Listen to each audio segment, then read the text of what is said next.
ಜ್ಯೋತಿರ್ಗಮಯ. ಶ್ರೀ ಗುರುಭ್ಯೋ ನಮಃ. ಶ್ರೀಮತೆ ರಾಮಾನುಜಾಚಾರ್ಯಾಯ ನಮಃ. ವೀಕ್ಷಕ ಬಂಧು ಸ್ನೇಹಿತರಲ್ಲಿ ಪ್ರಾತಃ ಕಾಲದ ನಮಸ್ಕಾರಗಳನ್ನು ಮಾಡ್ತಾ, ಹಾಗೆ ಶ್ರೀನಿವಾಸ್ ಗುರೂಜಿ ಆದಂತಹ ನಾನು ಪ್ರತಿನಿತ್ಯವೂ ಸಹ ಒಂದೊಂದು ಉಪಯುಕ್ತವಾದಂತಹ ಮಾಹಿತಿಗಳನ್ನು ಕೊಡ್ತಾ ಬರ್ತೇನೆ. ಇವತ್ತು ನಿಮಗೆ ಬಹಳವಾದಂತಹ ಒಂದು ಪ್ರಯೋಜನಕರವಾದಂತಹ ಒಂದು ವಿಷಯವನ್ನು ಹೇಳ್ತೇನೆ. ಇದು ಎಲ್ಲರ ಮನೆಗಳಲ್ಲೂ ಒಂದು ಗೊಂದಲದ ಒಂದು ರೀತಿಯಲ್ಲಿರುತ್ತೆ. ಸುಮಾರು ಜನ ನನ್ನನ್ನು ಕೇಳ್ತಿರ್ತಾರೆ, ಗುರುಗಳೇ, ಈಗ ನಾವು ವಾಸ್ತು ಪ್ರಕಾರವಾಗಿ ಮನೆಗಳಲ್ಲಿ ನಮ್ಮ ದೈವಾಧೀನರಾದಂತಹ ಅಂದರೆ ಸತ್ತಿರೋರಂತಹ ನಮ್ಮ ತಂದೆಯ ಫೋಟೋವನ್ನು, ತಾಯಿಯ ಫೋಟೋವನ್ನು ಅಥವಾ ಬಂಧುಗಳ ಫೋಟೋವನ್ನು ನಾವು ಎಲ್ಲಿ ಹಾಕ್ಬೇಕು? ಎಷ್ಟೋ ಜನಗಳು ನಾನು ನೋಡ್ತೇನೆ ದೇವ್ರ ಮನೆಗಳಲ್ಲಿ ಇಟ್ಕೊಂಡಿರ್ತಾರೆ. ಎಷ್ಟೋ ಜನಗಳು ನಾವು ಟಿವಿ ನೋಡುವಂತಹ ಜಾಗದಲ್ಲಿ ಪೂರ್ವ ದಿಕ್ಕಿನಲ್ಲಿಯೋ ಅಥವಾ ಪಶ್ಚಿಮ ದಿಕ್ಕಿನಲ್ಲಿಯೂ ಇಟ್ಕೊಂಡಿರ್ತಾರೆ. ಇದು ಕೆಲವರು ಬಂದಾಗ ಒಂದೊಂದು ರೀತಿಯಲ್ಲಿ ನಮ್ಗೆ ಹೇಳ್ತಾ ಇರ್ತಾರೆ, ಗುರುಗಳೇ, ಇದನ್ನು ಯಾವ ರೀತಿ ನಾವು ಇಟ್ಕೊಳ್ಬೇಕು ಅಂತ ಹೇಳ್ತಾರೆ.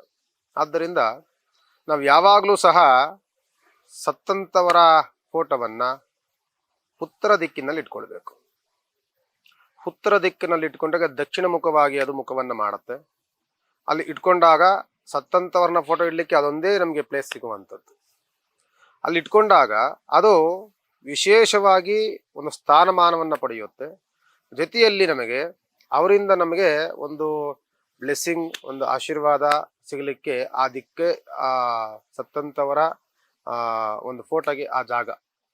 ಇಲ್ಲವಾದಲ್ಲಿ ನೀವು ದೇವ್ರ ಮನೆಯಲ್ಲಿ ಇಡ್ತೀರಿ ಅಥವಾ ಹಾಲ್ನಲ್ಲಿ ಇಡ್ತೀರಿ ಅಥವಾ ಪೂರ್ವ ದಿಕ್ಕಲ್ಲಿ, ಪಶ್ಚಿಮ ದಿಕ್ಕಿನಲ್ಲಿ, ದಕ್ಷಿಣ ದಿಕ್ಕಿನಲ್ಲಿ ಇದೆಲ್ಲವೂ ಇಟ್ಟಾಗ ನಿಮಗೆ ಅದು ದೈವತಾ ರೂಪಗಳಲ್ಲಿರುವಂಥವರಿಗೆ ಪೂಜೆ ಮಾಡಲಿಕ್ಕೆ ಆಗ್ಲಿಕ್ಕೆ, ನಿಮಗೆ ದೇವರ ಫೋಟೋಗಳನ್ನ, ದೇವರ ವಿಗ್ರಹಗಳನ್ನ, ಯಾವುದಾದ್ರೂ ಮನೆಗಳಲ್ಲಿ ಮಾಡುವಂಥ ಪೂಜೆ ಪುನಸ್ಕಾರಾದಿಗಳನ್ನು ಮಾಡಲಿಕ್ಕೆ ಪೂರ್ವ ಮತ್ತೆ ನಿಮಗೆ ಪಶ್ಚಿಮ ಇದೆಲ್ಲವೂ ಸಹ ಮಾಡ್ಲಿಕ್ಕಾಗತ್ತೆ.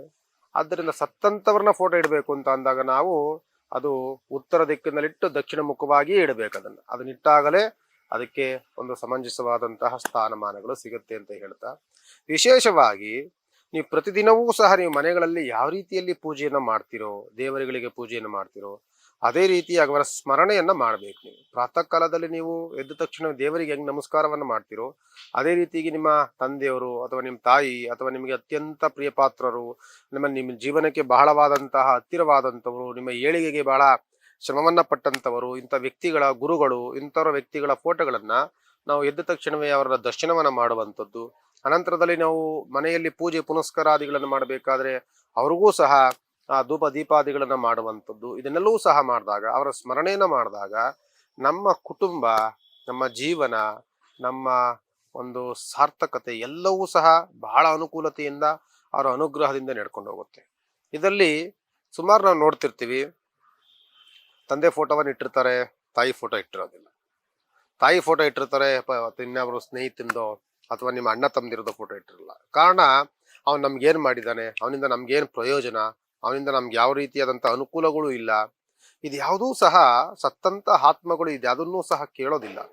ಅದೇನು ಕೇಳುತ್ತೆ ಅಂತ ಅಂದರೆ, ನನ್ನ ಬ್ಲಡ್ ರಿಲೇಷನ್ ಅಂದರೆ ನನಗೆ ಅತ್ಯಂತ ನನ್ನ ಬಂಧು ಅಂದರೆ ನನ್ನ ಅಣ್ಣನೋ, ನನ್ನ ತಮ್ಮನೋ, ಮಗನೋ ಅಥವಾ ಮಗಳೋ ಯಾರೋ ನನ್ನನ್ನ ಒಂದು ಸಮಯದಲ್ಲೂ ಅವ್ನು ನೆನೆಸ್ಕೊಂತಾ ಇಲ್ಲ, ಅವನ ಸ್ಮರಣೆಯನ್ನ ಮಾಡ್ತಿಲ್ಲ ಅಂತ ಅಂದಾಗ ಆತ್ಮ ಏನು ಮಾಡುತ್ತೆ ಅಂತಂದ್ರೆ ನಿಮ್ಮನ್ನ ಶಪಿಸಿಕ್ಕೆ ಅದು ಪ್ರಾರಂಭವನ್ನು ಮಾಡುತ್ತೆ.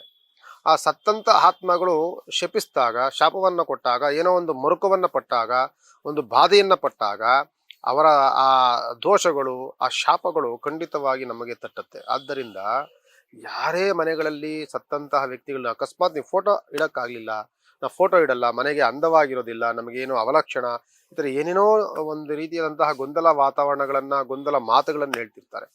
ಅಕಸ್ಮಾತ್ ನಿಮ್ಗೆ ಅದು ಅದೂ ಇಲ್ಲ ಅಂತಂದ್ರೂ ಸಹ ಚಿಕ್ಕದಾದಂತಹ ಒಂದು ಫೋಟೋಗಳನ್ನ ಮಾಡು, ಚಿಕ್ಕದ ಒಂದು ಪರ್ಸ್ನಲ್ ಇಟ್ಕೊಳ್ಳೋಂಥದ್ದಾದ್ರೂ ಒಂದು ಫೋಟೋವನ್ನು ಮಾಡಿ ಎಲ್ಲಾದ್ರೂ ನಿಮ್ಮ ರೂಮ್ನಲ್ಲೋ ಎಲ್ಲರೂ ಒಂದು ಕಾಣ ಜಾಗದಲ್ಲಿ ಇಟ್ಟು ಅವ್ರಿಗೊಂದು ನಮಸ್ಕಾರವನ್ನು ಮಾಡಬೇಕು. ಮತ್ತೆ ನಾವು ವರ್ಷಕ್ಕೊಂದು ಬಾರಿಯೋ, ವರ್ಷಕ್ಕೆ 2 ಬಾರಿಯೋ ಅವರಿಗೆ ತರ್ಪಣಗಳನ್ನ, ಪಿಂಡಗಳನ್ನ ಎಲ್ಲವೂ ಸಹ ಮಾಡ್ತಿರ್ತೀವಿ. ಆದರೆ ಸ್ಮರಣೆಯನ್ನ ಮಾಡಬೇಕು. ನೀವು ದೇವರ ಪೂಜೆಯನ್ನು ಯಾವ ರೀತಿ ಮಾಡ್ತಿರೋ ಅದೇ ರೀತಿಯಲ್ಲಿ ಒಂದು ಹೂವನ್ನಿಟ್ಟು ಅವರಿಗೆ ಒಂದು ನಮಸ್ಕಾರಾದಿಗಳನ್ನು ಮಾಡಿದ್ರೆ ಅವರ ಅನುಗ್ರಹ ಪ್ರಾಪ್ತವಾಗುತ್ತೆ. ಅನಂತರದಲ್ಲಿ ನೋಡಿಬೇಕಾದ್ರೆ ನಿಮ್ಮ ಮನೆಗಳಲ್ಲಿ ಗಲಾಟೆಗಳು, ಗೊಂದಲಗಳು, ಮನಸ್ತಾಪಗಳು, ಮತ್ತೆ ಯಾವುದೋ ಒಂದು ರೀತಿಯಾದಂತಹ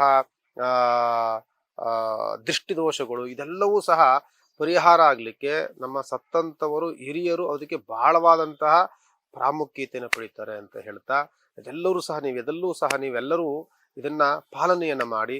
ಅಕಸ್ಮಾತ್ ಏನಾದರೂ ಅದರಲ್ಲಿ ಗೊಂದಲಗಳಿದ್ರೆ ಒಂದು ಫೋನ್ ಕಾಲ್ ಮಾಡಿ ಅಂತ ಹೇಳ್ತಾ ಇದರಿಂದ ಕಾರ್ಯಕ್ರಮಕ್ಕೆ ಮಂಗಳವನ್ನಾಡ್ತೇನೆ. ಭಗವಂತ ನಿಮ್ಮೆಲ್ಲರಿಗೂ ಸಹ ಒಳಿತನ್ನು ಮಾಡಲಿ.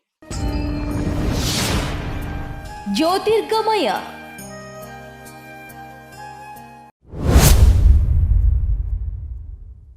ಲೈಕ್ ಮಾಡಿ, ಶೇರ್ ಮಾಡಿ, ಸಬ್ಸ್ಕ್ರೈಬ್ ಮಾಡಿ.